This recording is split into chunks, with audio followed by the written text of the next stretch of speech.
what's one of your most memorable um, events about being a student at Phoenix? Most memorable event about being at Phoenix was the ability to unite and communicate with all these different people from different areas of Hampton and uniting and becoming one big family. It was like a big extended family. That's neat. Did you all do that? You think was it so strong because you were in a segregated school? Or it's just that you were family? It was all of a sudden like a new community coming together. And segregation, I've certainly played a big part in that, is because we were all lumped together as one. So we became united as one. What kind of impact did your teachers have on you as a student and as a person?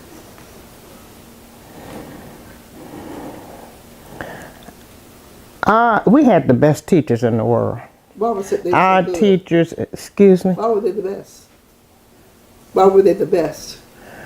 because they instilled, not only were they interested in seeing that we had the best education that we could have, but they also instilled pride in us as individuals and as human beings and as a part of the overall community. We knew that we were loved and were getting the best that they had to offer. Did they do anything in particularly in bridging the gap between home and school? Like did they foster relationships with parents? Yes, the teachers did foster relationships with the parents. They reached out to the parents, to the community, and if they felt that there was some core value that you did not receive at home that would be necessary to your growth and development, they saw to it that you got it from them at the school. How did the community respond to the school and to the parents? Was there the support? Was there strong support from community, meaning parents, neighborhoods, churches, organizations? Absolutely was. It was like they all worked together hand in hand to see that the students got what they needed for their development, and that the parents were highly appreciative of everything that the teachers did. And as you say, if you didn't get it from one institution, you got it from the other, either home, school, church, one or the other. You got what you needed. Mm-hmm. Did the fact that you all were situated at Hampton University make you feel that the school was elevated, more special than, say, a Carver, a Huntington, or any other school, black or white, because you were in university setting? Interesting thing is, I didn't realize that until I left, how the difference in the impact. Mm-hmm. You know, the fact that we were on that university campus meant that we were exposed to some things we may not have been in one of the other cities' schools. Mm-hmm. And of course, we got the best of the best from the teachers. And as I said, we were exposed to other things from the campus. So I do feel that was a great advantage for us.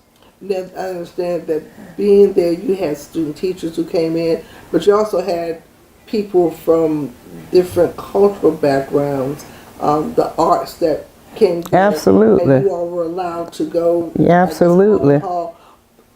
Any particular event that you attended, a cultural event, I mean, a non-academic one, that had an impact that you've never forgotten about? I will always remember, as a member of the creative dance group, we were able to participate in Hampton. It was Hampton Institute then, Hampton Institute's Jabberwock annually. And our group, it's a performing arts event. And we danced at that event in Ogden Hall. And along with that, we went to Ogden Hall for many cultural activities. So we, had that advantage, being right there, Ogden Hall. And like I said, I realized later what an impact that had and how blessed we were actually to be exposed to that area. Because, I think some things we just kind of took for granted because we were there. Right. And looking back, I realized we were really blessed to have that exposure. Now, looking back, I know you're the mother of 3 children, and you've been a social worker. What you went through in a segregated setting like that, and what your children went through in an integrated one, what did they lack that you had at Phoenix?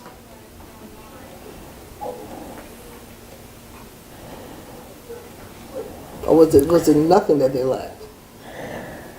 I think on a whole, when I say we, I mean we as a people lost some things.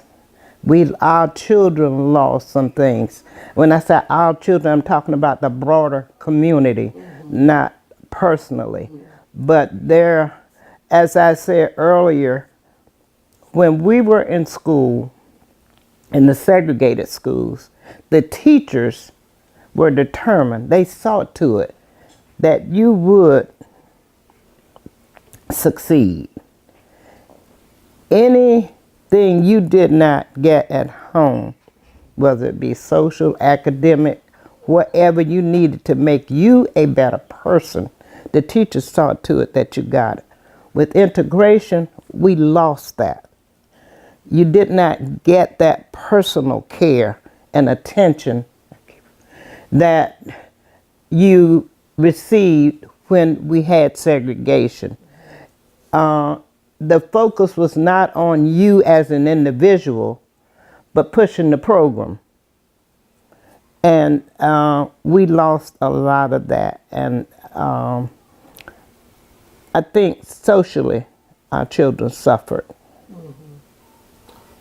Now, you went on to be a social worker in Hampton. Did you go to school in college? Was that your major?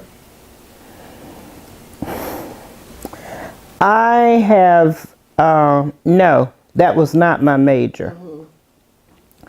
I changed I've done several different things. Been an entrepreneur, been in nursing, and then I went to social work. And I changed because I felt a calling, a need to go in that area.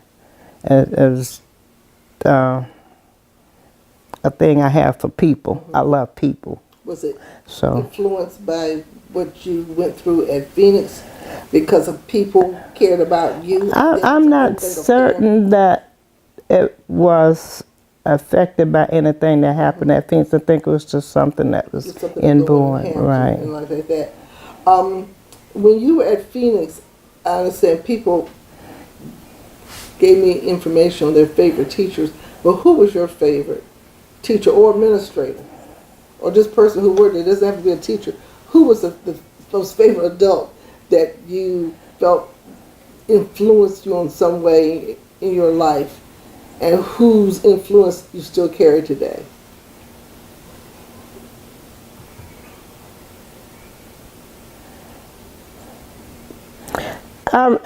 There is a teacher that I have a special memory for, and that is because to me, she was just a dear, sweet person. I can't think of her first name. Mrs. Nielsen. Mrs. Nielsen was the sweetest, dearest person. She was the same way across the board with everyone. Now, mind you, we had great teachers, but we also had teachers who were partial. They were partial based on a lot of things. Color, who you are, who you were, what area you came from. And the students were aware of the partiality. Mrs. Nielsen loved the students, What did she teach? regardless. I knew you were going to ask me that. History? It was history or one of the civic social like things. Something I think. So her husband was a coach at Hampton University. Excuse me. Her husband was eventually Yeah. a coach at Hampton University. She was my teacher in school too. Okay. Yes.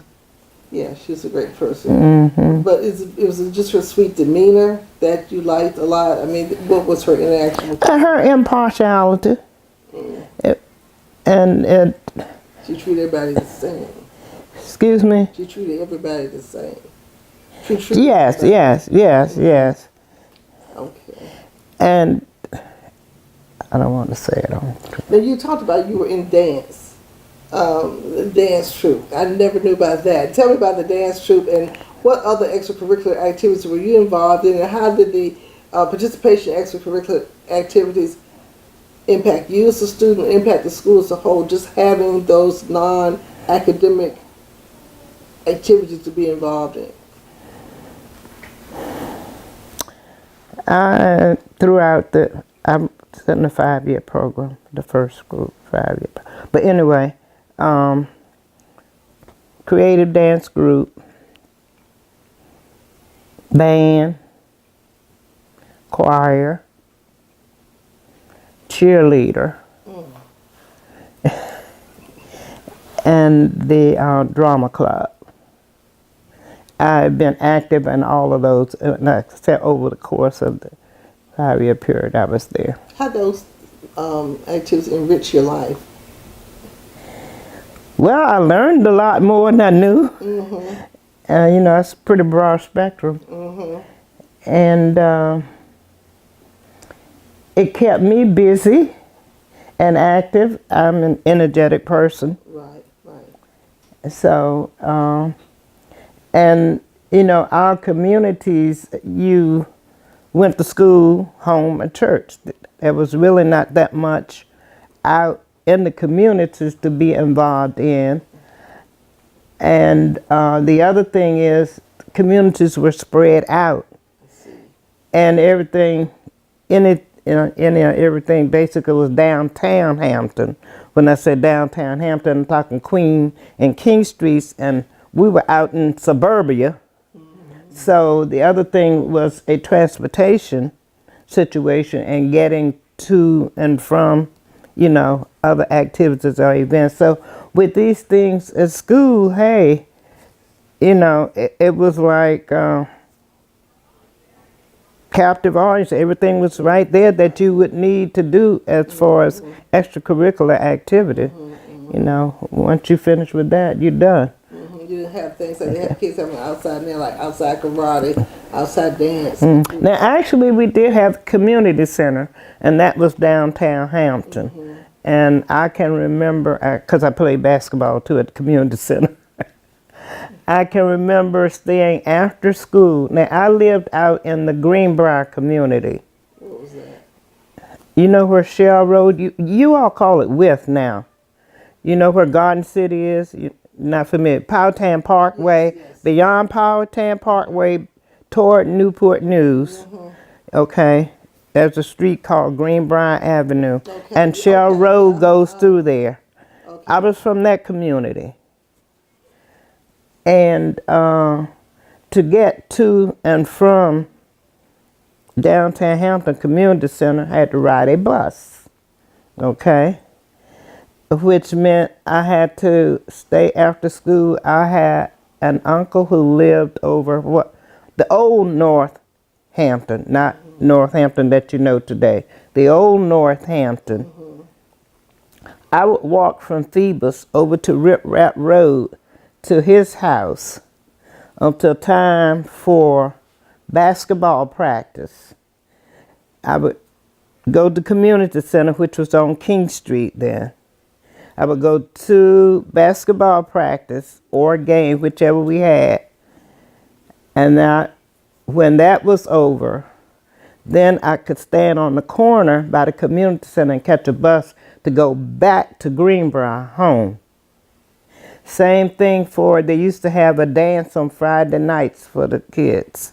Friday nights, Friday evenings, if we were going to go to that dance, I would leave school walk to my uncle's house, stay with them, have dinner with them, stay there until time for the dance, leave his house, and we would go to the community center. And then once the dance was over, you got on the bus right there in front of the community center. And the last bus, mind you, these buses ran on a schedule. The last bus ran at 11 o'clock. You either get on one before that, or you definitely had to be on that one, or you didn't have a way home. So we would leave the community center, get on the bus, and go home back to Greenbrier Avenue. That's a lot of money. Yes. That's a lot of money. You're still running. You're still running. Yes. Still running. Yes. Is there anything that I haven't covered that you wanted to add about being a student at Phoenix High School? It was one of the most memorable times of my life, really. And as I say, I enjoyed the community itself, you know, the new friendships and relationships that were built. And I said, looking back, I can appreciate the fact that we were on the campus because we were exposed to so much. And it was just a great time for me because, you know, we're going through our development period and you learn so much and we're exposed to so much. And Phoenix was, to me, just love. It was just love. It was a great time. Okay, thank you.